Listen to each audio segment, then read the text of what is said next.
আমি বলতে চাই, হে হিন্দুত্ববাদীরা শুনে রাখো, তোমরা আমাদের খেলনা রাইফেল থেকে যখন ভয় পেয়ে গেছো, আর যখন মুসলমানরা বাস্তব পিস্তল নিয়ে, বাস্তব রাইফেল নিয়ে মাঠে নামবে, তখন তোমরা তো কি করবা? পালিয়ে তোমরা কি পাবা না? জায়গা পাবা না। ঠিক। সামান্য খেলনা পিস্তল থেকে এত ভয় পাও, আর মুসলমান যখন তার নিজ হাতে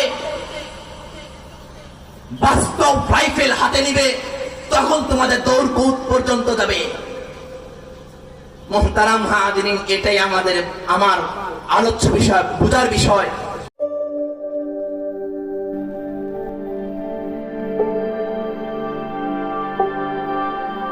দেখেন